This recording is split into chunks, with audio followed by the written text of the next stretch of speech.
Y esa tomografía, como veían, muestra infiltrados en vidrio esmerilado bilaterales subpleurales, bastante característico de la neumonía viral, con compromiso menor a un 50%.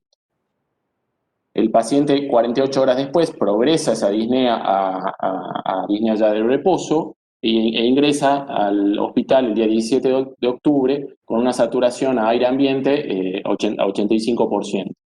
Desde esa saturación corrige con una máscara de no reinhalación a 15 litros por minuto, saturando a 96%.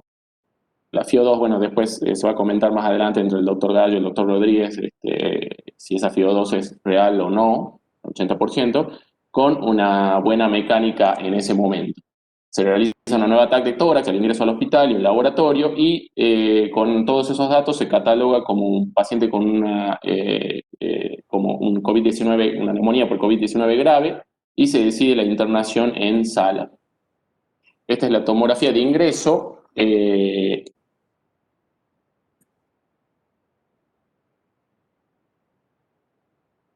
Como ven, hay progresión con respecto a la de 48 horas antes, con mayor compromiso, con mayor cantidad, mayor predominio de infiltrados, calculamos mayor a 60%, algunos confluentes, siempre subpleural y basal.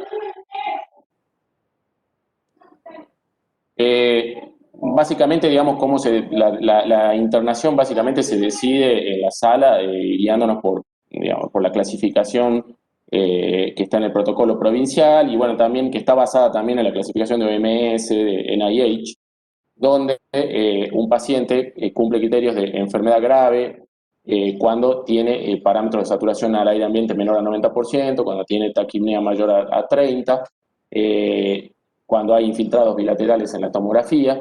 También se podría definir por el CURB 65, pero si vemos con este paciente en particular, el único parámetro que cumplía por ahí era el parámetro respiratorio y tenía un solo punto por la edad y el resto de la enfermedad. O sea que en este caso el CURB 65 estaría subestimando la gravedad del paciente.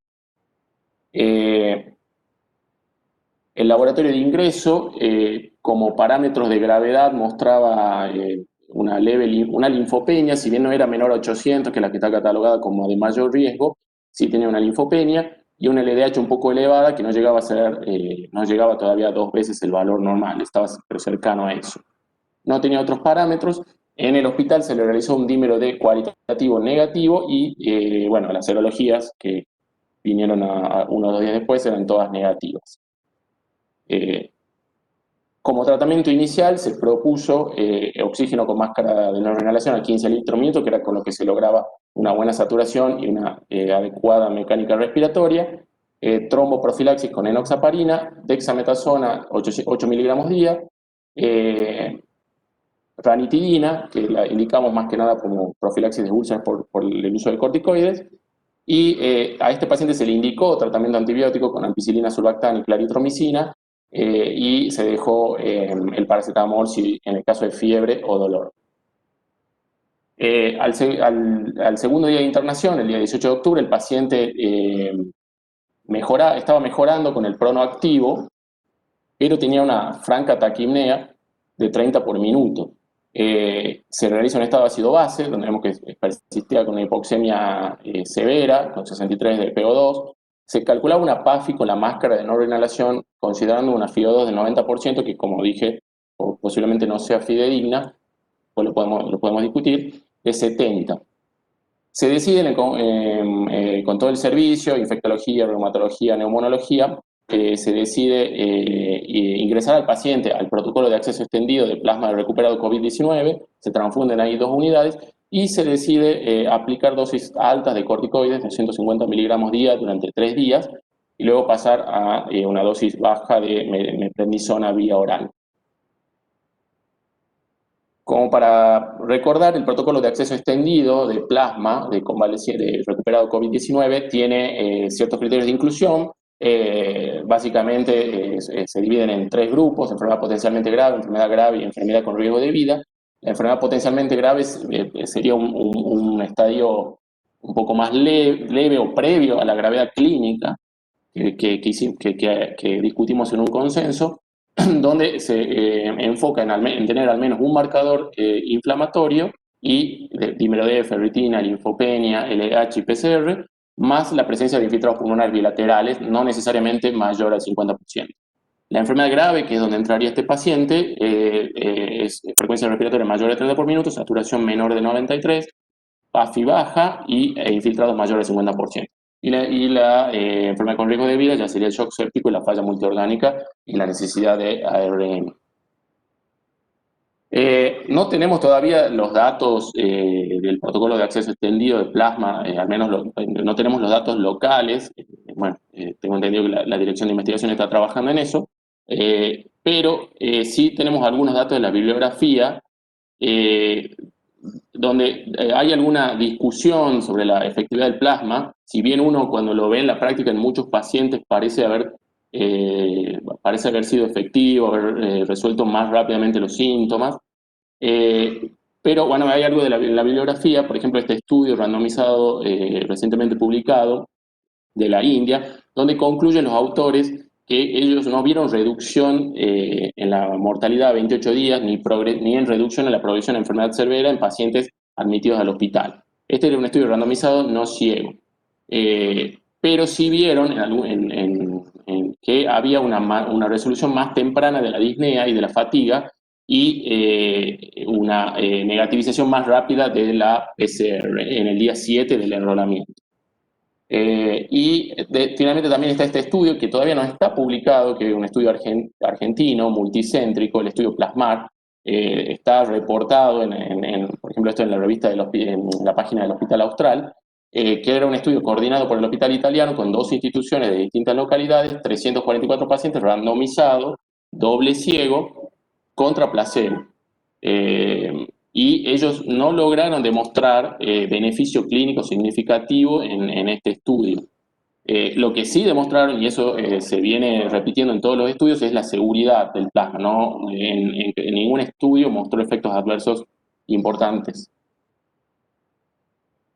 Como para un dato para evaluar lo del pulso de metilprednisolona, este artículo de autores españoles, donde observan que el uso de metilprednisolona en la segunda semana de evolución de los pacientes, este es un estudio observacional, no es un estudio randomizado, ni comparado contra, o sea, ni doble ciego, es un estudio observacional de 242 pacientes con neumonía por COVID y que tenían marcadores inflamatorios al ingreso muy similares a los criterios de plasma que vimos antes. En este caso, los pacientes que recibían metilprednisolona en la segunda semana se compararon con los pacientes que recibían otro tipo de terapia con corticoides o que no recibían corticoides. Y ellos usaban la dosis esta de 250 miligramos día por 3 días. En este caso observaron que había beneficio, sobre todo en el compuesto de muerte o intubación, para los pacientes que recibían metilprednisolona en la segunda semana. Y sobre todo a los que tenían una SAFI en el día 7 menor a 353, que más o menos se correlaciona con una PAFI menor a 200 aproximadamente. Después los neumonólogos me pueden corregir. Y bueno, estas son las curvas de Kaplan-Meier de ese estudio, que muestran la diferencia en la curva de abajo. Esta en particular muestra la separación de las curvas en el grupo de SAFI menor a 353. Volviendo al paciente, en el cuarto día de internación, el día 20 de octubre, se logra reducir un poco la necesidad de oxígeno a 10 litros minuto, pero en el día 22, encontrándose el día 17 desde el inicio de sus síntomas, presenta un episodio de desaturación importante y también acompañado con dolor lumbar, y se vuelve a requerir la máscara a 15 litros y en prono no lograba superar el 93% de saturación. Se realiza un nuevo estadio base, seguía teniendo una PAFI muy baja, de 76, y se decide en ese momento el pase a UTI. Acá le doy la presentación al doctor Gallo para que continúe con el... Bueno, buenas tardes. No sé si me escuchan bien. Sí, perfecto. Bien. El paciente es admitido en terapia intensiva el día 22, ya cursaba el 6º día de internación. Este paciente había presentado una exacerbación de la disnea, sobre todo con la deambulación y una franca caída en la saturación. El paciente ingresa lúcido, orientado, hemodinámicamente estable, con una disnea clase funcional 4, una saturación del 85%, con la máscara de no reinhalación y oxígeno suplementario de 15 litros, un marcado aumento del trabajo respiratorio, con frecuencia respiratoria por arriba del 75, 35%, 35 por minuto, y en la gasometría francamente hipoxémico y con una PAFI de 76. La siguiente. La siguiente diapositiva, por favor. Bien, nosotros con esos parámetros de ingreso del paciente, probablemente ninguno de los terapistas que está aquí presente dudarían que el paciente requiere intubación y asistencia respiratoria, pero nosotros nos planteamos una modalidad intermedia o una estrategia intermedia, para lo cual decidimos mantener el tratamiento farmacológico con el que el paciente estaba en ese momento, ATB, corticoterapia y tromboprofilaxis. Procuramos mejorar la hipoxemia con oxígeno suplementario y con interfaces no invasivas como la máscara de no reinhalación asociada de cúbito prono y los dispositivos PEP, y también orientado a reducir el trabajo ventilatorio mediante el manejo del dolor lumbar que en ese momento refería el paciente y la kinesio respiratoria. La siguiente. El paciente evoluciona en terapia intensiva en los días siguientes con una disminución del trabajo respiratorio que lo podíamos evidenciar por menor frecuencia respiratoria, menor esfuerzo inspiratorio, una curva ascendente en cuanto a PO2 y PAFI. El paciente mejora incluso la tolerancia a las diferentes interfaces que le fuimos proporcionando, y también un menor requerimiento en los días subsiguientes en cuanto a requerimiento de oxígeno suplementario. Esta hipoxemia, si bien mejoraba en forma sostenida, era bastante lenta, y también observamos la disminución de algunos de los parámetros bioquímicos de severidad del paciente. La siguiente. Cuando analizamos el intercambio gaseoso y vemos la gasometría arterial del paciente en el día del ingreso, y la curva de PO2 y de PAFI, observamos esto que les refería hace un momento, que era una mejora lenta pero sostenida del paciente, y en el egreso el paciente sale de UTI o egresa de UTI con una PAFI de 129 en ese momento, con las diferentes interfaces que estuvimos utilizando. En la siguiente, cuando analizamos algunos de los parámetros de severidad, vemos que a lo largo de los 5 días que el paciente estuvo en UTI, un leve aumento de glóbulos rojos, la linfocitosis que se mantenía sin cambio significativo, pero curiosamente un aumento del eritro, y el único parámetro que sí acompañó a la mejoría clínica del paciente fue el descenso del LDH. Como le había comentado anteriormente, el dímero D era negativo, y en ese momento en nuestro laboratorio no disponíamos de ferritina, por eso no lo incorporamos en la valoración. La siguiente.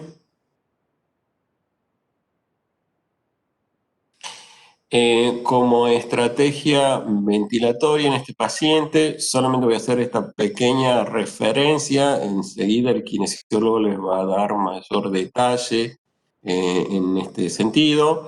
Nosotros usamos para este paciente presión expiratoria positiva, que sería una alternativa a la fisioterapia respiratoria, que va a utilizar un dispositivo que lo armamos o lo constituimos casi artesanalmente, con una mascarilla, una válvula de antirreflujo conectado al tubo expiratorio, y el suministro de la mezcla gaseosa en este caso aire y oxígeno.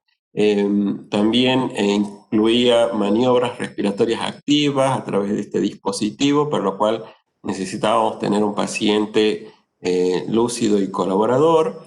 Y esta estrategia lo que crea es una presión positiva en las pequeñas vías aéreas, que permite la apertura y también la apertura de sacos alveolares profundos. La siguiente.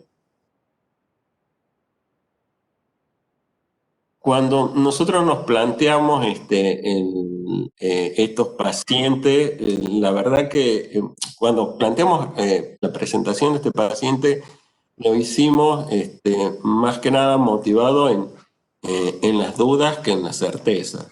Y hay muchos aspectos que nos llevaron a replantearnos lo que estábamos haciendo. Y una de esas es esta tabla de FIO2 con la que hacemos el cálculo de PAFI para los pacientes que no están con intubación orotraqueal y conectado al respirador, en donde nos planteamos si esta PAFI realmente era real en el caso del paciente usaba una mascarilla de reservorio entre 10 a 15 litros, y esto nos daba una FIO2 entre 60 y 80%. Eso realmente era así, si reflejaba la PAFI real del paciente, es una pregunta que nos continuamos haciendo. De todas maneras, esta es una tabla que está elaborada por consenso y la seguimos aplicando. La siguiente. Cuando analizamos el soporte ventilatorio no invasivo en caso de neumonía grave y distrés respiratorio, nos remontamos a algunos trabajos como el de Confalonieri. Se trata de un estudio controlado y aleatorizado que había demostrado mayor beneficio en el grupo de BNI, en el sentido de una disminución en la tasa de intubación, disminución de las complicaciones y de la estadía hospitalaria, pero cuando fuimos al análisis detallado del trabajo, la mayor parte de los pacientes correspondería a pacientes de POC, y bueno, y era esperable que esto ocurra así. Sí tener en cuenta de que se trata de un estudio del año 2016, de tal manera un estudio en la época pre-COVID. Por otro lado, en la siguiente diapositiva, veíamos en trabajos también de Antoniel y Joliet que existía la contracara de lo que estábamos hablando, una alta tasa de fallo en el soporte ventilatorio no invasivo, por lo que definían a su uso como controversial y que debíamos estar atentos a los predictores de falla de la ventilación no invasiva y no retrasar la intubación. Pero cuando fuimos al análisis detallado del trabajo, por ejemplo el de Antonielli, era un estudio de 354 pacientes con insuficiencia respiratoria hipoxémica, y en el 70% se había evitado la intubación, de tal manera que eso que ellos llamaban una alta tasa de fallos se refería solamente al 30% en cuanto al fracaso de la ventilación no invasiva, y obviamente que la tasa más alta de fallos se ubicaba en el grupo del distrés respiratorio. También este es un estudio del 2017, que es un estudio de la época pre-COVID. En la siguiente, entonces intentamos buscar las recomendaciones en el contexto actual, en el escenario actual en el que nos encontramos, y ahí es que recurrimos a las recomendaciones de la campaña Sobreviviendo a la Sepsis, en donde el panel de expertos recomendó que los pacientes con ventilación mecánica por COVID deben ser tratados de manera similar a otros pacientes con insuficiencia respiratoria aguda en las unidades de terapia intensiva, pero hace alguna distinción. La siguiente, por favor. Y nos habla de que ahí nos quedamos sin... ¿Pasó algo? Ahí. Este panel de expertos de la campaña Sobreviviendo a la Sepsis hace algunas distinciones que, si bien es cierto, en la neumonía por COVID encuadraría en lo que serían las definiciones de Berlín para síndrome de distrés respiratorio, pero hace la advertencia de que se trata de una enfermedad con características distintivas de lo que estábamos habitualmente acostumbrados a observar en distrés respiratorio, y se trata de la hipoxemia severa, pero curiosamente esa hipoxemia estaba asociada con una complacencia del sistema respiratorio casi normal. Esta era la gran distinción con el síndrome de distrés respiratorio que habíamos visto hasta la actualidad.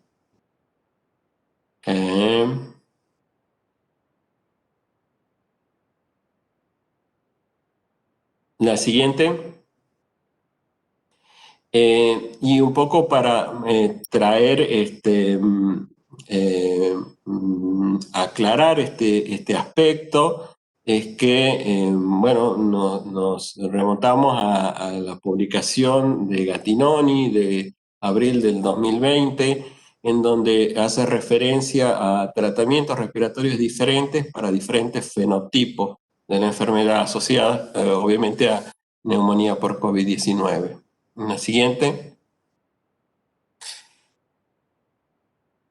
Estos fenotipos, ya por todos conocidos, habla de un fenotipo L y un fenotipo H. El L caracterizado por una baja elastancia, con una alta complacencia, baja relación de ventilación-perfusión, un pulmón de bajo peso y baja reclutabilidad, y que podría virar hacia la forma H, caracterizado por una situación opuesta, es decir, alta elastancia, alta derivación de derecha a izquierda por la persistencia de los shunts, un alto peso pulmonar y una alta reclutabilidad. ¿De qué dependía esto de ambas presentaciones o ambos fenotipos? Tenía que ver con la severidad de la infección, con la respuesta inmunitaria del huésped, con la reserva fisiológica del huésped y con el tiempo transcurrido entre el inicio de los síntomas y la consulta. Siguiente. Entonces, ante ese escenario, nos hacíamos la pregunta: ¿tendríamos que tratar a todos los pacientes de la misma manera? Si nosotros observamos en estos dos casos, vemos que se trata de pacientes con PAFI por debajo de 100, pero con una tomografía totalmente distinta y una fisiopatología totalmente distinta. En las columnas de la derecha podemos observar el análisis de esta tomografía mediante las unidades Hounsfield, en donde podemos observar en el caso A la prevalencia de las columnas azules, que serían la prevalencia de áreas pulmonares aireadas, y en el caso B, por ejemplo, la predominancia de las columnas rojas, que nos estaría hablando de la marcada disminución de áreas ventiladas. De tal manera que si nosotros nos quedaríamos solamente con la PAFI en la evaluación de estos pacientes, quizás hubiéramos actuado de la misma manera, y sin embargo se tratan de situaciones diferentes, ¿no? La siguiente. Entonces, un poco tomando las conclusiones del trabajo de Gattinoni, a partir de este modelo conceptual de los dos fenotipos, se deduce que el tratamiento respiratorio ofrecido a los pacientes, tanto el tipo L y el tipo H, debe ser diferente. La siguiente. Y plantea como propuesta un paso 1, que sería revertir la hipoxemia, y esto lo lograríamos mediante un incremento de la FiO2, que podemos lograrlo a través de cualquier de las interfaces. Lo que más estamos usando en las máscaras de no reinhalación, y en el paso siguiente intentar las opciones no invasivas. Disponibles hay varias alternativas, como la cánula nasal de alto flujo, la presión positiva continua en la vía respiratoria, la ventilación no invasiva o la presión expiratoria positiva o PEP, que es lo que nosotros usamos en estos pacientes. Siguiente, sí tenemos que considerar de que estos son maniobras o procedimientos generadores de aerosoles que implican un mayor riesgo para el personal de la salud, de tal manera que cada institución debería analizarlo respecto a las posibilidades de su aplicabilidad en función de la infraestructura y de los recursos que puedan disponer. Eso queda a criterio de cada servicio. Y la siguiente, y estar muy atento a los predictores de fracaso. La estrategia ideal para predecir el fracaso de estas maniobras o estrategias no invasivas sería disponer de una manometría esofágica, en donde evaluaríamos las oscilaciones en la presión esofágica inspiratoria. No disponemos de este recurso y quedaría como alternativas los cambios en la presión venosa central, para lo cual el paciente debería estar con una guía central, y también la valoración bedside al lado de la cama del paciente mediante la detección clínica del esfuerzo inspiratorio excesivo. Y la siguiente, y ante el fallo no retrasar la intubación y la ventilación mecánica del paciente. Ahora pasamos con el kinesiólogo de nuestro servicio, que nos va a seguir contando. Para seguir con este paciente antes Ahí sigo, ahí sigo. bien. Ahí terminamos, siguiendo con el caso, la presentación de Sergio va a ir al final. El paciente regresa a piso el 27 de octubre, en día 11º de internación. Ahí se realiza una nueva tomografía.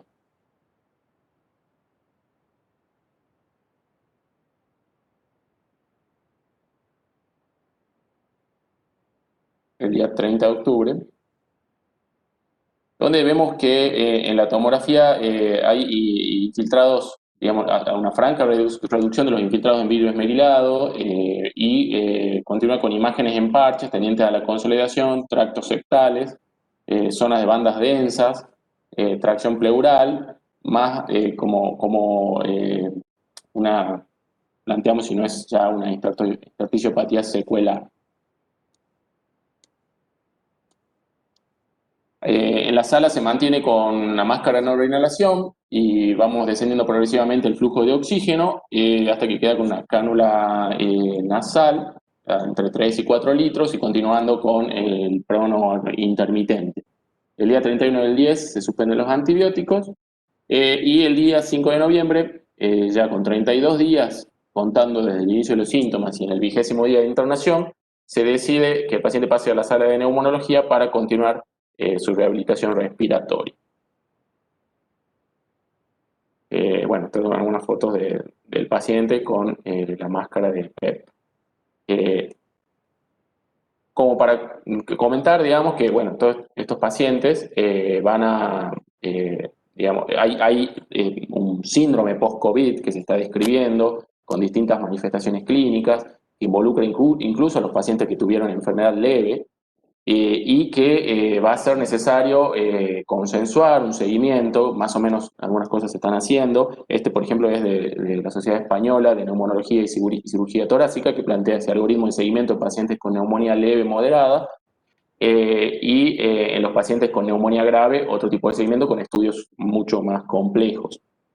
Este es otro artículo del British Medical Journal, donde habla del long COVID o COVID prolongado. Este artículo está un poco más centrado en los pacientes que tuvieron enfermedad leve o moderada y con síntomas más bien sistémicos, pero también menciona alguna característica de los pacientes con enfermedad grave. Está orientado al manejo de estos pacientes en atención primaria.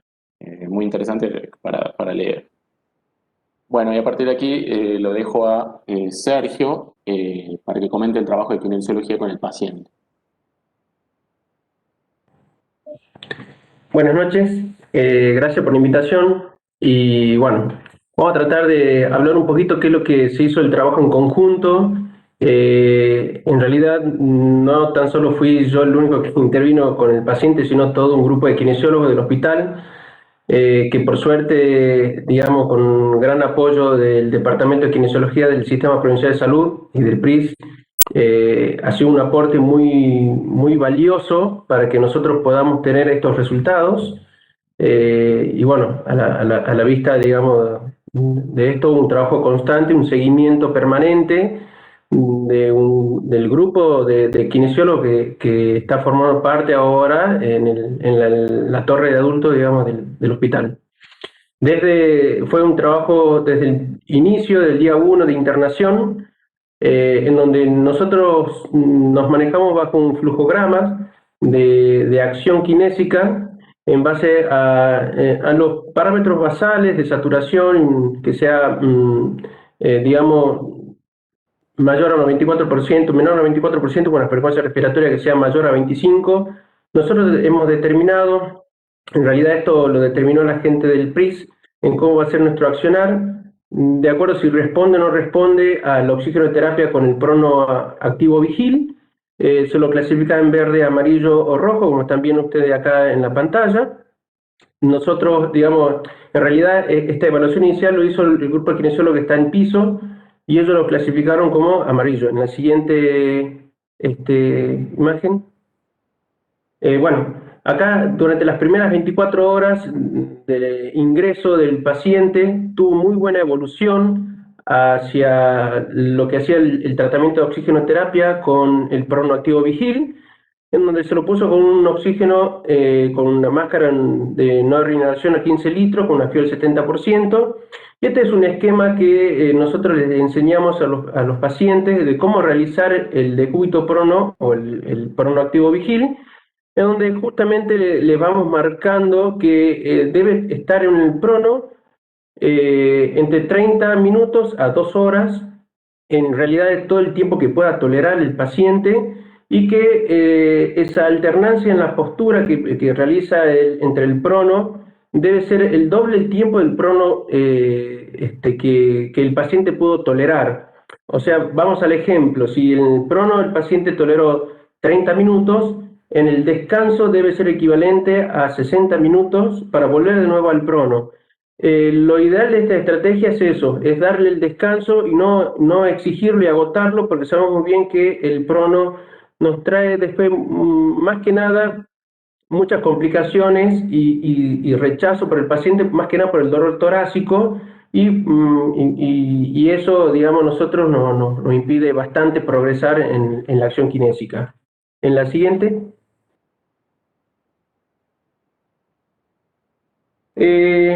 No es tan solo el realizar el decúbito prono como estrategia de elaboración kinésica, sino también de enseñarle un ejercicio respiratorio, que en este caso fue el ciclo activo.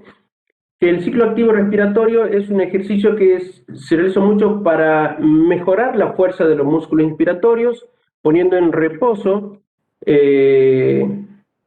los músculos expiratorios, y en este caso, más que nada, mejorando el volumen de reserva inspiratorio, siempre trabajando desde el volumen corriente. Es una técnica sencilla, en donde en donde el paciente la interpreta rápidamente, y a nosotros nos da muy buenos resultados, porque es un ejercicio que permite el reclutamiento alar y, más que nada, el ejercicio de los músculos inspiratorios. Siguiente. Hay muchas maneras de elaborar el ciclo activo respiratorio. Ese era un esquema básico, elemental, en donde al sexto día de internación sigue progresando con su hipoxemia, en donde ya prácticamente no respondía al prono, ahí es donde se decide pasar a UTI. Ahí justamente es cuando yo comienzo a tratarlo al paciente, en donde a la estrategia elaborada de inicio por el grupo de kinesiología, en lo que era el pronoactivo vigil y sobre la técnica del ciclo activo respiratorio, nosotros reforzamos con una máscara de PEP externa, que eso lo hacíamos con intervalos, con reposo cada 2 horas de cambio de interfase con la máscara de no reinhalación a 15 litros, y a eso nosotros le combinamos también el ejercicio de ciclo activo respiratorio, y eso sí era bien preponderante porque nosotros lo marcamos cada 4 horas al paciente en que debería realizarlo. En realidad esto fue una acción consensuada en todo el equipo de la terapia intensiva, no tan solo, digamos, del grupo médico, sino también enfermero y todo el grupo de kinesiólogos, porque es un monitoreo permanente que tenemos que hacer al paciente para evitar que esta insuficiencia respiratoria pueda progresar y realmente para ver si es que esta estrategia funcionaba o no. La siguiente. Bueno, este es el dispositivo que nosotros diseñamos en la terapia intensiva. Fue un rejunte de piezas, en realidad, siempre pensando en cómo evitar la aerolización para emplear la terapia respiratoria con una presión positiva en todo el ciclo y así mejorar justamente a lo que hace el principio de la terapia PEP. Esto fue algo que comenzó a buscar distintas piezas que tenemos dentro de los respiradores y las cosas en la terapia intensiva. Y bueno, la verdad que nos resultó bastante. Esto fue sacado de una idea original de lo que era la terapia PEP. Es la siguiente. Bueno, como decimos, la terapia PEP es una terapia ya bastante vieja que nace en Dinamarca en la década de 1970 como un sistema de bajo presión. En realidad bajo presión y bajo flujo, ¿sí? Y en realidad se desarrolla en Austria 10 años más tarde como un sistema de alta presión, donde se lo usa mucho como un complemento, un suplemento de método tradicional de despeje de vía aérea y una interfaz habitual en la que el paciente puede adaptar una máscara o una pipeta en la cara. Tenemos distintos dispositivos PEP en la cual también nos produce no tan solo la presión positiva, sino también nos produce presión positiva y oscilaciones, ayudando al movimiento ciliar de la vía aérea. Y así, en realidad, en la siguiente, Gonzalo, por favor. Nosotros vemos los grandes beneficios que nos otorga la terapia PEP, que es la prevención del colapso de la vía aérea, un aumento de la presión intratorácica distal, en lo que facilita el clearance mucociliar, mejora mucho la ventilación colateral y nos da un aumento de la capacidad de adhesividad funcional. Esto está, digamos, publicado en el año 2007 en el RespiCare y esto, digamos, hay un artículo muy completo que nos habla sobre los beneficios de la terapia PEP. Sigamos. Bueno, en realidad este es el principio fisiológico de por qué nosotros mejoramos la ventilación colateral y mejoramos, porque no tan solo actúa a nivel distal como la ventilación mecánica lo hace, que solamente actúa sobre la unidad alveolar, sino también actúa sobre todo el componente elástico de la conducción de la vía aérea, y ustedes pueden ver entre la imagen A y la B, en cuando la presión positiva es durante todo el ciclo expiratorio, permite la apertura de la vía aérea en general. Y cuando en la imagen de la derecha nosotros podemos observar que produce también ciclos y oscilaciones favoreciendo el movimiento ciliar y la remoción o el clearance del moco desde lo distal hacia lo proximal. Sigamos, Gonzalo. Bueno, la verdad que la estrategia nos resultó bastante bien. El paciente fue muy colaborador porque eso es importante, en que cuando nosotros marcamos una conducta kinésica sería que no tan solo el equipo que lo esté insistiendo y incentivando a que haga realmente los ejercicios, que cumpla con el posicionamiento, sino también depende mucho que el paciente colabore con lo que uno le va marcando. A partir del día 11, este paciente pasa a piso y ahí hace la continuidad del grupo de kinesiólogos que se encuentra trabajando realmente en doble turno y muy exacto, muy exhaustivo. Me refiero al trabajo de la persistencia y del seguimiento que tiene que hacerle y tenerle paciencia. En este caso han progresado con un ejercicio que se llama drenaje autógeno o drenaje autogénico, que este ejercicio respiratorio ayuda mucho a fortalecer, ¿sí?, los músculos expiratorios. en donde esto también combinado con la máscara y la terapia PEP ha hecho, digamos, que realmente este paciente pueda tener una muy buena evolución. Ustedes, como pueden observar en la imagen, que comienza con volúmenes, desde el volumen de reserva expiratorio hasta llegar al volumen de reserva inspiratorio o volumen máximo. Trabajamos en todos los niveles de capacidad pulmonar y aunque parezca difícil la interpretación, realmente es un ejercicio muy sencillo. Sigamos. Una vez que ya nosotros hemos podido controlar la disnea y la utilización de todos los músculos respiratorios, porque por ahí nosotros tenemos que recordar que se ha cambiado más que nada en nuestra terminología de decir que hay músculos accesorios en la respiración y en realidad eso no sucede. Durante todo el ciclo respiratorio no hay músculo accesorio, sino todos son principales. Y nosotros nos hemos llevado de realizar dos test sencillos, fácil de interpretarlos y fácil de reproducirlos, que es el Sit-to-Stand Test, que es una prueba de sentarse y pararse, en la cual nosotros hacemos que el paciente pueda pararse y si el número de repeticiones es inferior a 3, decimos que es una prueba insuficiente y ahí nosotros valoramos más que nada la funcionalidad del paciente y vamos controlando todos los parámetros entre lo que hace oximetría de pulso, frecuencia cardíaca, frecuencia respiratoria y ahí nosotros vamos valorando realmente cómo podemos comenzar su entrenamiento funcional. Ya no es tan solo el objetivo de enseñar al paciente el ejercicio respiratorio, sino también es cómo moverse ante esta insuficiencia o carencia de oxígeno, porque digamos, lo importante es que el paciente aprenda a cómo suministrar al máximo el oxígeno aportado. Y después tenemos otro test que se llama el Time and Go Test, que es una prueba de tiempo y levantarse y siga. Hay distintas variantes de cómo realizarlo. En realidad, nosotros acá valoramos el tiempo de que el paciente debería desplazarse durante 3 metros, es como un pequeño test de caminata, y nosotros decimos que para realizar esa vuelta de 3 metros, si la realiza entre 7,6 segundos a 9 segundos, decimos que justamente su esfuerzo es leve. El esfuerzo moderado es cuando es mayor a 9 segundos hasta 12 segundos, y cuando el esfuerzo es severo, nosotros cuando es mayor a 12 segundos para realizar esa vuelta de 3 metros. Muchas veces el paciente no puede realizarlo por una cuestión funcional, que no tenemos a veces la prolongación de oxígeno, y es valedero justamente no sé si, Gonzalo, cargaste al video que hicimos nosotros ahí sobre una de las variantes del Time and Go Test. No, Sergio, no está cargado. No pudo, bueno. En realidad lo que nosotros hacemos, y ahí trabajaron mucho los chicos en el piso, fue en que se lo hace marchar en el sitio y controlamos el tiempo que el paciente tolera marchar en el sitio.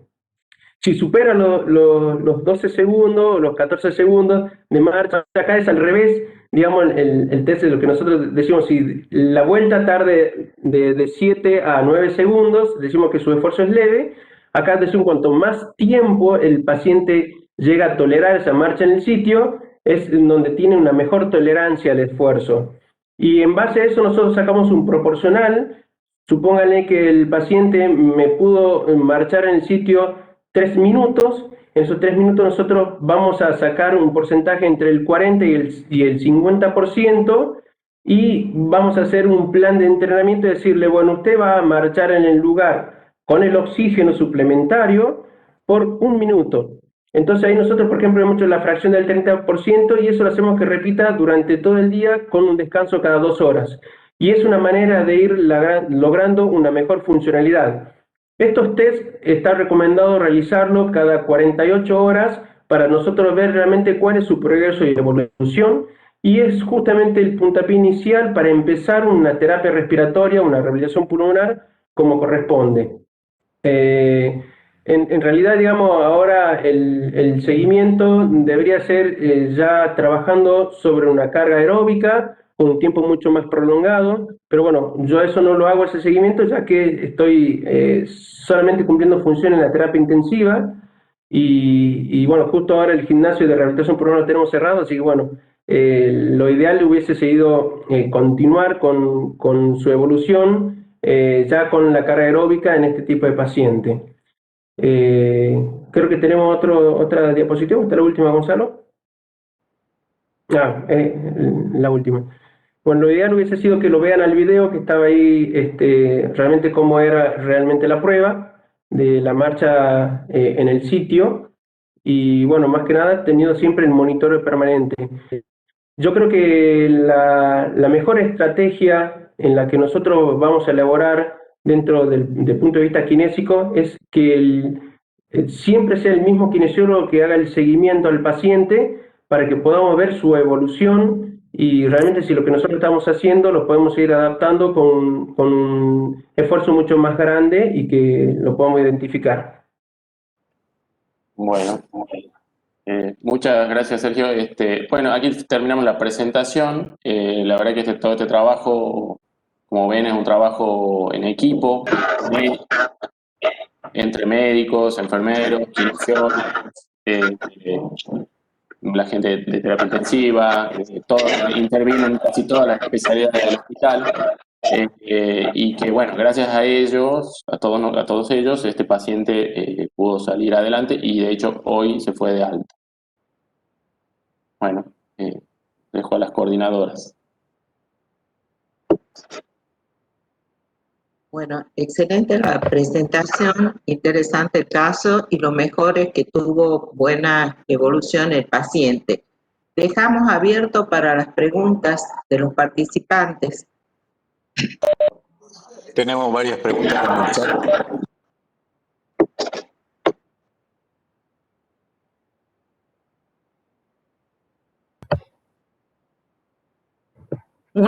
No sé si se escucha bien, por ahí se entrecorta el audio en algunos momentos. ¿Se me escucha bien a mí ahí? Sí, doctora, sí se le escucha. Yo voy a leer una pregunta que está en el chat, que está realizada bien por la doctora Susana Mena y me parece que está dirigida al doctor Gallo y yo la voy a complementar. La doctora pregunta cómo definimos el fenotipo y en qué momento, y yo te la voy a complementar. Vos dijiste, no sé si entendí bien, Ricardo, que el fenotipo se va a presentar de una forma u otra, depende, uno de los factores es el tiempo de la consulta. Entonces me parecía que si eso es así, es como muy importante el tema de la consulta precoz. A ver si nos podés asesorar un poquito de ese tema. Bueno, los fenotipos tenían que ver, por un lado, con la severidad de la infección. A ver. ¿Se me escucha ahí? Yo tengo abierto el micrófono, ¿me escuchan?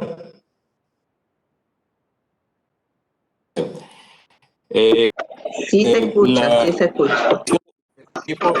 Bueno, gracias. La definición de los fenotipos L o H tenía que ver, por un lado, con la tomografía, la imagenología nos aporta una información importante. Si nosotros podemos integrarnos con el servicio de diagnóstico por imágenes que nos permite incluso la medición de unidades Hounsfield, que algunos equipos permiten eso, también nos va a dar una mayor idea. La clínica y la respuesta a las diferentes maniobras ventilatorias, ya sea invasivas o no invasivas, también nos va dando una idea de cuál sería el fenotipo. Y mucho más información vamos a tener en el caso de los pacientes ventilados, donde nos permite de manera invasiva poder medir, los diferentes respiradores permiten medir la compliance pulmonar.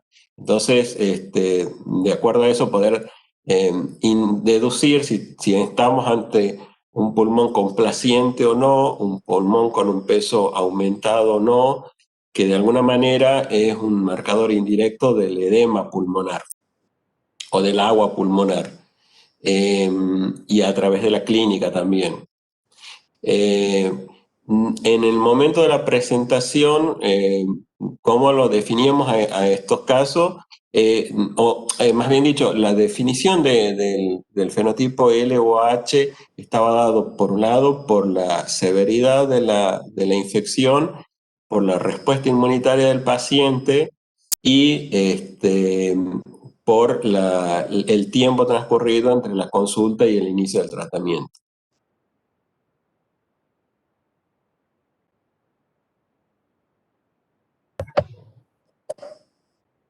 Bien, muy bien.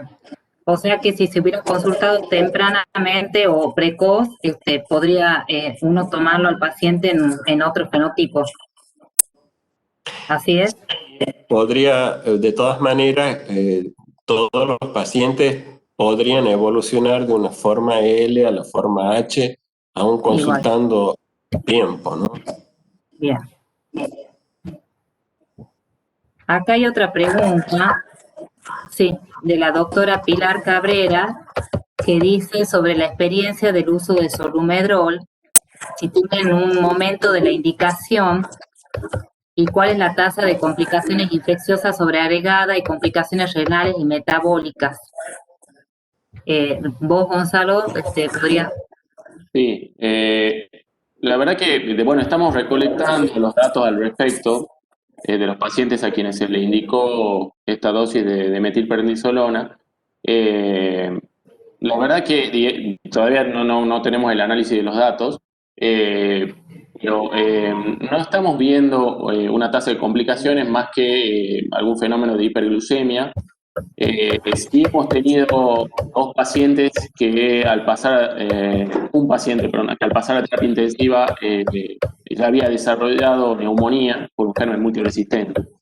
Pero después no tuvimos grandes complicaciones infecciosas y metabólicas, como les digo, algunos episodios de hiperglucemia, pero que se controlaron fácilmente.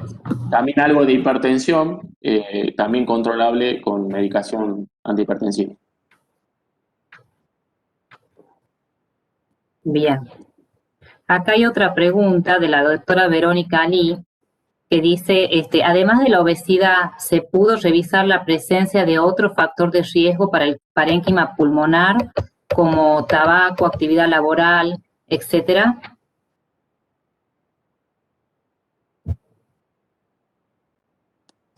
No, el paciente no... Bueno, Ricardo, si querés contestar vos. Sí, la verdad que de la casuística que tenemos nosotros, la obesidad, el sobrepeso, pareciera como un factor, una comorbilidad determinante. Y bueno, también la hipertensión, diabetes, también vimos pacientes con artritis reumatoidea que tuvieron una evolución desfavorable. Pero la obesidad parece que juega un rol determinante en la evolución. Y este paciente no tenía ningún otro factor de riesgo laboral tampoco.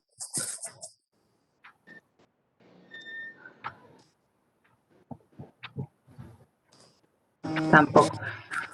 Hablando de justo el comienzo, que es cuando se valoran los factores de riesgo en las primeras consultas, a mí me llamaba la atención cuando he leído el caso que no se le ha pedido laboratorios o imágenes al comienzo, teniendo factor de riesgo. No sabes si no se ha sospechado la enfermedad, qué es lo que ha pasado ahí. El paciente había consultado en forma particular a otros colegas. Aparentemente, por lo que el paciente cuenta, la sospecha de COVID estuvo desde el principio, pero no se le había solicitado estudios complementarios. Se le había indicado la medicación que comentaba al principio, pero no se le habían pedido métodos complementarios hasta esa tomografía del día 15 de octubre. Y yo te hago otra pregunta en relación a esas primeras consultas. No se le pidieron los métodos complementarios, pero se indicaron antibióticos. Una es esa. Estamos por entrar en el mes y la semana de uso racional de antibióticos. preguntarte el antibiótico en el ambulatorio, después preguntarte, Gonzalo, el empírico inicial, y después si tuviste que progresar en algún momento ante la desmejoría del paciente, sospechando alguna infección asociada al cuidado de la salud o algún germen multiresistente. Este paciente había recibido en forma ambulatoria levofloxacina y claritromicina. La verdad que, digamos, los antibióticos en COVID, la sobreinfección bacteriana en COVID es un fenómeno, por lo menos de lo que conocemos hasta ahora, raro. Por lo cual en pacientes donde la sospecha clínica es clara, idealmente teniendo una imagen, o el paciente ya tiene diagnóstico de COVID, y la verdad que la posibilidad de sobreinfección bacteriana es rara, como digo, y en principio no se deberían indicar antibióticos. La Sociedad Argentina de Infectología emitió una recomendación hace poco al respecto. Incluso este paciente, este paciente se le indicó ampicilina, sulbactam y claritromicina a la internación, que la recibió hasta el 31 de octubre. Tampoco debería haber sido tratado con antibióticos, porque es un cuadro típico de COVID y el paciente no tenía ningún signo clínico de sobreinfección bacteriana, y tampoco tipográfico. Por lo tanto, de todos modos, el tratamiento continuó, porque se seguía indicando. Hay a veces alguna discusión en el grupo al respecto. Y no se progresó en el esquema. El paciente hasta el final del tratamiento estuvo con ampicilina, sulbactam y claritromicina. Buenas noches, doctora. ¿Podría una inquietud plantear? Sí. Me llamo Rodolfo Secanti, yo soy de Concepción. Felicitarlo por el trabajo a todos. Adelante, doctor Secanti. ¿Me escuchan ahí, doctora? Bien. Sí se escucha, doctor. Bien, felicitarlos, ¿no?, por el trabajo. Sabemos de la intensidad y lo arduo del trabajo, y fundamentalmente recalcar cómo el kinesiólogo forma parte tanto dentro como fuera de la terapia, ¿no? Ya hoy el terapista, tanto el médico, el enfermero y el kinesiólogo son fundamentales, no solo para los respirados, sino para todo paciente internado. Una opinión en relación a los fenotipos de Gattinoni. Obviamente que aparentemente todos los pacientes pueden, independientemente de ser L o H, progresar de LH o por lesión pulmonar autoinducida o por la evolución natural de la enfermedad, y probablemente justo ahí, en algunas de estas etapas del paso del patrón, uno puede intervenir medicamentosamente, en este caso como lo hicieron ustedes, con una ventilación no invasiva o con un método no invasivo. Una inquietud sobre todo para el doctor Gallo: ¿qué valor le da como índice de eficiencia de intercambio de oxígeno a la SAFI, que es un método muy sencillo y que no necesitamos estar punzándole la arteria al paciente seguido, y solamente con el oxímetro de pulso determinarlo? Y una inquietud para el kinesiólogo, que estábamos viendo justamente ayer con los médicos de la sala COVID, que nosotros estábamos saturando al paciente cuando estaba en moderado grave en la sala, en reposo, y notábamos que a veces después de bañarse, que creo que lo describieron ustedes, o ahora las chicas lo hacen caminar 10 o 15 metros, y el paciente cae abruptamente la saturación, 90, 91, 89. Hacemos gasometría y vemos que hay caídas de la PAFI. Tenemos un paciente que de 460 cayó a 310 la PAFI en 24 horas. Lo tomografiamos y en 48 horas la tomografía es muy parecida a la de ustedes. Una parece medio tranquila, y la segunda con la caída de la PAFI de terror. Era eso nada más, y le agradezco y lo felicito por el trabajo. Bueno, pareciera que el cálculo de SAFI en el caso de pacientes con ventilación no invasiva o con un aporte de oxígeno suplementario pareciera como reflejar, digamos, más fidedigna la situación o el intercambio gaseoso del paciente que la PAFI, si uno toma las guías que están propuestas para el cálculo. La verdad que a lo largo de este contexto de COVID-19 creo que vamos a tener la respuesta más adelante, y probablemente haya modificaciones en ese aspecto. No tenemos la respuesta actualmente. Y la progresión del modo L al modo H es independiente de cada paciente. Aparentemente, salvo las comorbilidades, uno no podría predecir cuándo pasaremos de un lado al otro de la vereda, pero es una respuesta individual. Hasta el momento no tenemos nada que nos pueda advertir sobre este viraje del paciente, salvo la observación clínica y estar atento a los cambios del paciente.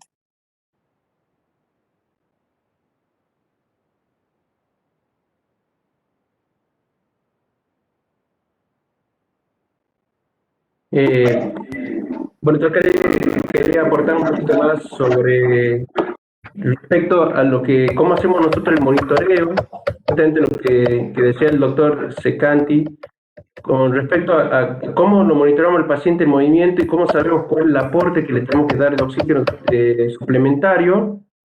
Y en realidad, así como lo explicaba el doctor Galo también recién, es que tenemos distintos métodos de monitoreo, no tan solo, digamos, de la SAFI que sacamos en la relación de la saturación, sino usamos mucho el índice de ROX, que si bien es cierto un índice que se utiliza mucho para el alto flujo, pero también nosotros usamos mucho porque es la relación de la SAFI con la frecuencia respiratoria, y ahí vamos midiendo cuál es el nivel de esfuerzo que realiza el paciente ante cualquier funcionalidad del mismo, sentarse, pararse o desplazarse para ir al baño. Y en base a eso nosotros vamos calculando cuál sería el índice de oxígeno de terapia que deberíamos, o el porcentaje que debemos aumentar o incrementar al paciente para que no sufra esa demanda, digamos, de hipoxemia con el esfuerzo. Digamos, nosotros, yo hago rehabilitación pulmonar ya hace mucho tiempo, realizamos los test de caminata para justamente valorar si ese paciente le hace falta o no el aporte de oxígeno durante el movimiento. Y justamente determinamos muchas veces de tomar una oximetría, no tan solo la oximetría, sino una gasometría arterial post-esfuerzo, para realmente medir bien cuál es el nivel de PO2 y si realmente cómo altera el movimiento esa difusión de consumo de oxígeno. Y siempre nosotros nos olvidamos que en cuanto a los músculos en general del cuerpo, los miembros inferiores a nosotros nos demandan un 70% del VO2 total, y por eso que tenemos que tener mucho cuidado cuando nosotros decimos le quitamos el oxígeno a un paciente que satura 94, 95 en reposo y lo queremos mandar a la casa, y cuando nosotros le hemos hecho una prueba funcional en general para ver cómo se comporta el movimiento. Creo que esa es una de las estrategias que estamos empleando mucho nosotros los kinesiólogos, y bueno, y por ahí, digamos, más que nada, creo de que había una de las preguntas que decía si era, cómo era factible realizar la terapia con los pacientes que se encuentran con músculos respiratorios agotados, qué estrategia usamos nosotros. Y justamente la estrategia de la terapia PEP fue una de esas, porque sabemos nosotros muy bien cómo el comportamiento del pulmón con la presión positiva, que hace justamente que disminuya el trabajo de la carga de los músculos respiratorios en sí durante todo el ciclo respiratorio, no tan solo en la fase expiratoria, sino también en la fase inspiratoria. Y justamente sacando un modelo de lo que hace a la ventilación no invasiva, en la cual nosotros usamos la presión positiva para eso. El primer objetivo de la no invasiva y de las terapias de alto flujo que estamos usando mucho consta en eso, de que vamos a tener un buen índice predictivo si es que logramos disminuir el trabajo respiratorio usando esas dos terapéuticas.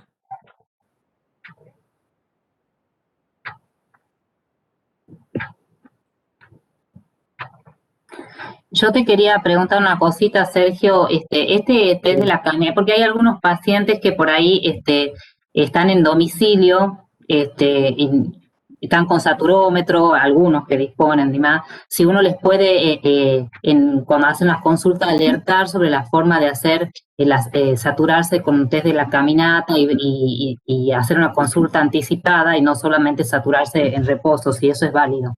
Sí, por supuesto, justamente eso es lo que estaba apuntando, que nosotros tenemos que medir mucho al paciente durante el movimiento, que es donde nosotros tenemos el famoso hipoxémico feliz, ¿sí? En la cual muchas veces vemos que satura 90, 91 en reposo y está hablando sin palabra entrecortada y uno se confía mucho en ese paciente y cuando lo vemos en función, en realidad en el desplazamiento, tenemos que tener en cuenta más que nada que la saturación no haya caído más de 10 puntos y después la otra, tener en cuenta que la frecuencia cardíaca no suba más del 30% de su basal.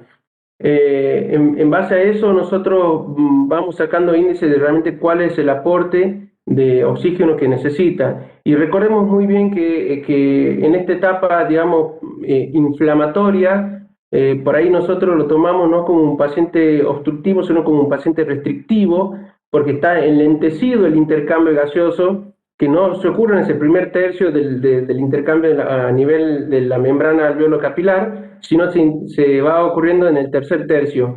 Y ese enlentecimiento de intercambio de la difusión del gas hace de que justamente este paciente, cuando comienza a aumentar la demanda de consumo de oxígeno, tiene esa caída brusca de la saturación.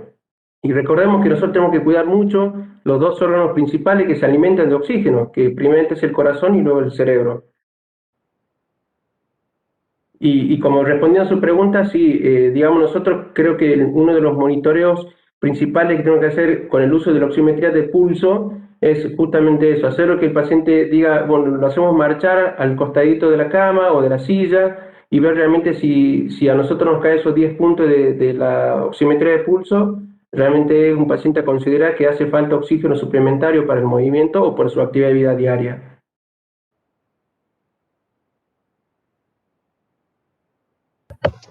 Gracias, Sergio. Como para ir cerrando, les doy dos preguntitas que se han salteado en el chat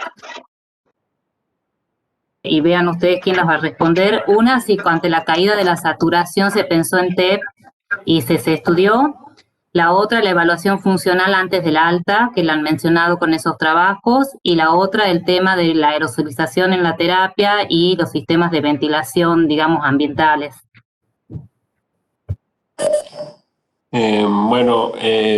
Contestando a una de ellas, sí se ha evaluado la posibilidad de TEP mediante una tomografía de alta resolución que la pudimos hacer cuando el paciente estaba en condiciones de trasladarse al tomógrafo. De todas maneras, la respuesta al soporte ventilatorio del paciente era un elemento que nos llevaba a restarle valor a la posibilidad del TEP, porque de haberse tratado de un TEP severo, quizás el paciente no hubiera tenido respuesta a la terapia o el soporte ventilatorio que se le administró. No se ha cambiado la tromboprofilaxis, se ha continuado con el esquema con el que estaba y sí pudimos, hacia un tiempo antes de salir de la terapia, poder hacer una tomografía con protocolo de TEP que descartaba.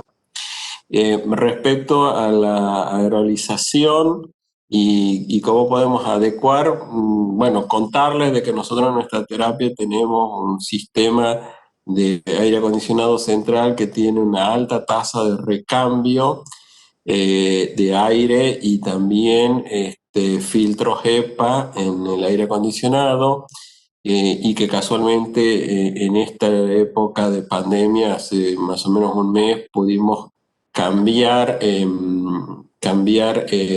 los filtros HEPA. Y tenemos 2 unidades de aislamiento que disponen de presión negativa y aspiración. Eso nos permite poder implementar estas estrategias no invasivas, tratando de minimizar el riesgo. No estamos exentos, no nos garantiza, pero bueno, nos permite implementar estas estrategias.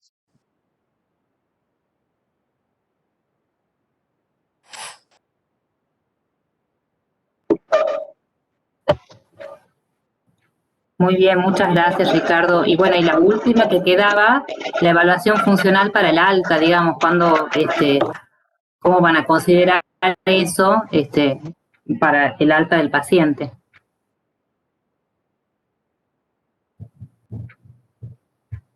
Creo que por ahí me corresponde un poquitito responder la pregunta.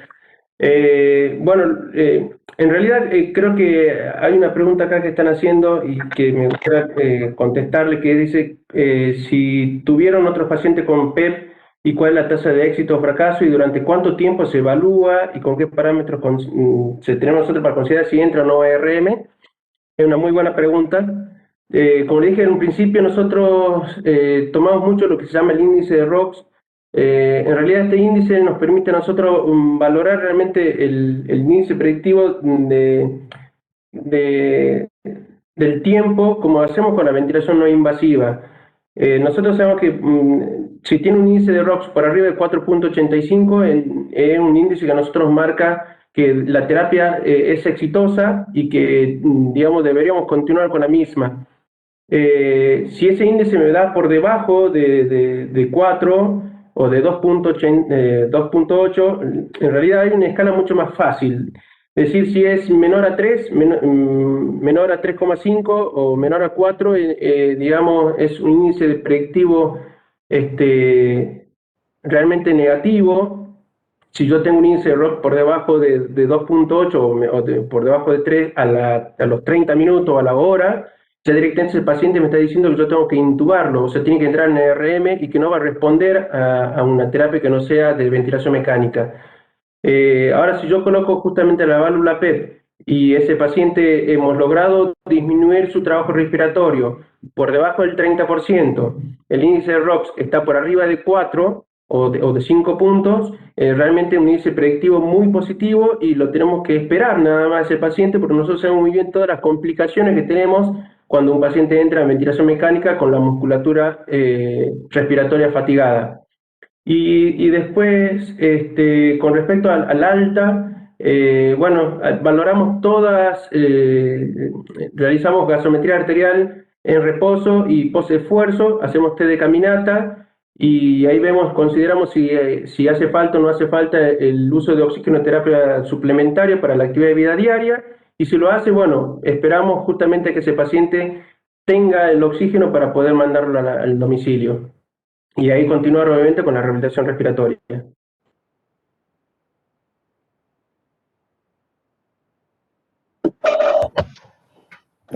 Excelente, Sergio.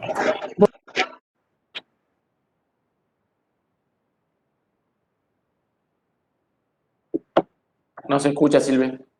Estás con el micrófono.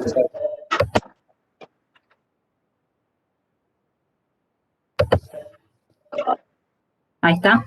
Ahora sí.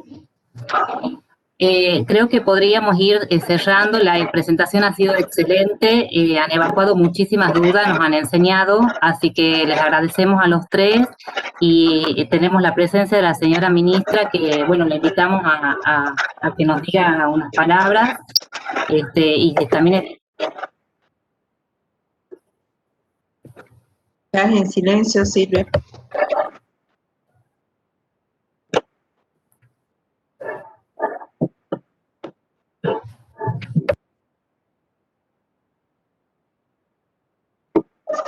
Está en silencio.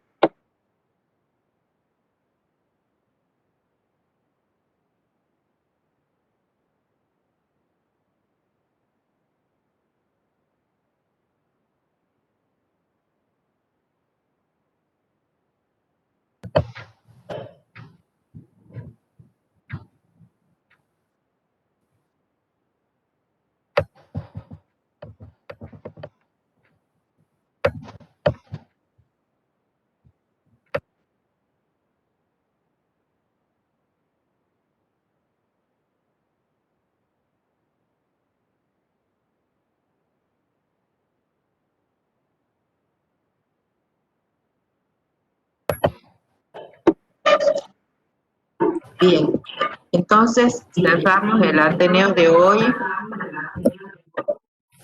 Les agradecemos a todos. En estos momentos hay 145 participantes todavía, lo cual es todo un logro debido a la hora.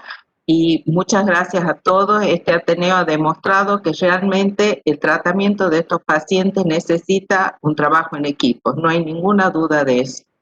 Gracias a todos y hasta el próximo encuentro. Muchas gracias. Buenas noches. Antes que se desconecten, acá me están diciendo la licenciada Sánchez que la licenciada Perret va a anunciar el próximo Ateneo. Hola. ¿Cómo les va? Buenas noches, ¿se me escucha? Ah, Sí se te escucha, Liliana. ¿Cómo les va? Mire, el Ateneo próximo va a estar dado por un médico cordobés, que es el doctor Hugo Pizzi, es infectólogo. El título de su disertación va a ser Me COVID, conecto a la cámara, pero no me conecto al audio. No los conecto nuevos al audio. horizontes.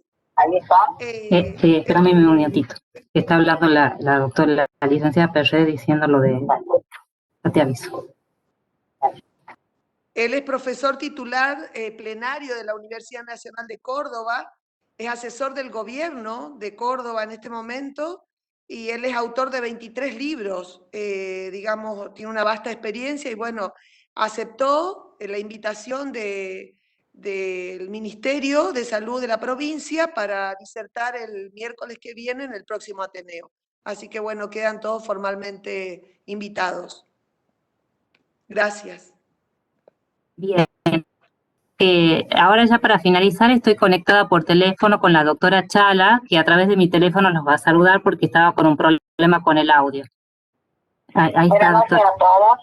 Quiero agradecer el Ateneo, a Sergio, a Gonzalo, a Ricardo, a los organizadores, a vos, Silvita, a la doctora Pulmani y a todos los moderadores.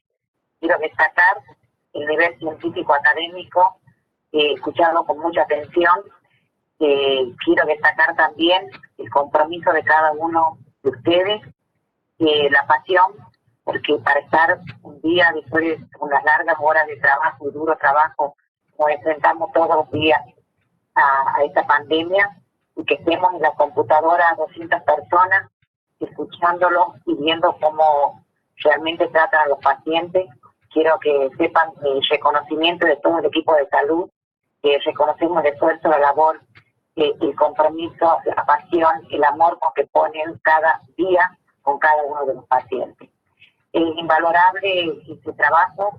Quiero decirles que siento orgullo de todos, de todos los que trabajan diariamente, pero esto de poder estar reunidos, escuchando, viendo, tomando experiencia, preguntándonos y de esto de generar conocimiento y transmitirlo, la generosidad de generar ese conocimiento y transmitirlo también es muy valioso para mí. Así que bueno, lamentablemente no tengo audio, así que estoy hablando por teléfono, pero quiero desearle lo mejor y decirle que esta estrategia que se ha implementado a partir del COE de Salud va a ser una estrategia que ha venido para quedarse, la de Ateneo, porque vamos a seguir aprendiendo.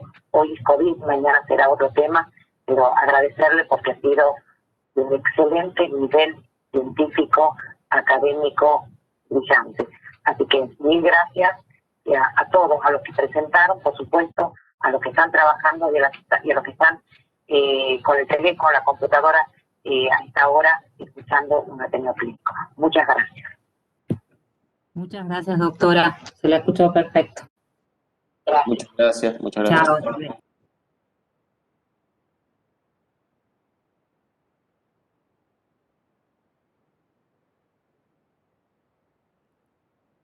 Bueno, al final pudo hablar a través del teléfono. Bueno, muchas gracias a todos y nos vemos la próxima. Buenas noches. Hasta luego.